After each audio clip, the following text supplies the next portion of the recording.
রাজ্য জুড়ে চলছে এসআইআরের শুনানি। ভোটার তালিকার বিশেষ নিবিড় সংশোধনের নামে বয়স্ক অসুস্থ অন্তঃসত্ত্বাদের শুনানিতে ডেকে পাঠানো হচ্ছে। তাতে নির্বাচন কমিশনের বিশেষ অভিসন্ধি রয়েছে বলে বারবার অভিযোগ করছে তৃণমূল সরকার। বাঁকুড়া জেলায় সোমবার অর্থাৎ ২৯ ডিসেম্বর থেকে এই শুনানির কাজ শুরু হয়েছে। আর মঙ্গলবারই সেখানে যাচ্ছেন মুখ্যমন্ত্রী তথা তৃণমূলের সুপ্রিমো মমতা বন্দ্যোপাধ্যায়। দুপুর ১২টা নাগাদ বড়জোড়ার বীরসিংহ ময়দানে তার জনসভা রয়েছে। এই সভা থেকে এসআইআর পদ্ধতির বিরোধিতার পাশাপাশি ২৬ নির্বাচনে বাঁকুড়া জিততে কি সুর বেঁধে দেবেন তিনি, সেদিকে নজর সকলের। বড়জোড়া শিল্পাঞ্চল দীর্ঘদিন ধরেই রাজনীতির দোলা চলে। একদিকে দুর্গাপুর আসানসোল শিল্পাঞ্চলের প্রভাব, অন্যদিকে বাঁকুড়ার গ্রাম বাংলার ভোট ব্যাংক। এই দুয়ের মাঝখানে বড়জোড়া অত্যন্ত গুরুত্বপূর্ণ।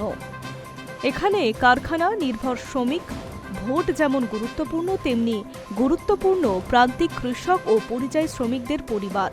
২০১১ সালের পর থেকে ওই এলাকায় তৃণমূল সংগঠন শক্ত হলেও লোকসভা ও বিধানসভা নির্বাচনে বিজেপির প্রভাব যে পড়েছে তা অস্বীকার করছে না তৃণমূলের নেতারা।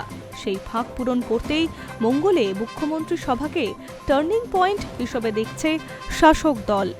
এই মুহূর্তে মমতা বন্দ্যোপাধ্যায়ের সভা ঘিরে প্রস্তুতি একেবারে তুঙ্গে। বড়জোড়ার বীরসিংহ ময়দানে তৈরি হয়েছে সভা মঞ্চ। তার দৈর্ঘ্য প্রায় ১২০ ফুট, প্রস্থ ৬০ ফুট। সামনে আলাদা ভিআইপি করিডোর ও মিডিয়া গ্যালারি রাখা হয়েছে। শিল্পাঞ্চলের বিভিন্ন কারখানা এলাকা, খনি সংলগ্ন বসতি এবং পশ্চিম ও পূর্ব বর্ধমান সীমান্তবর্তী অঞ্চল থেকে মানুষ আনতে একাধিক রুটে পরিবহন ব্যবস্থা করা হয়েছে বলে দলীয় সূত্রে খবর।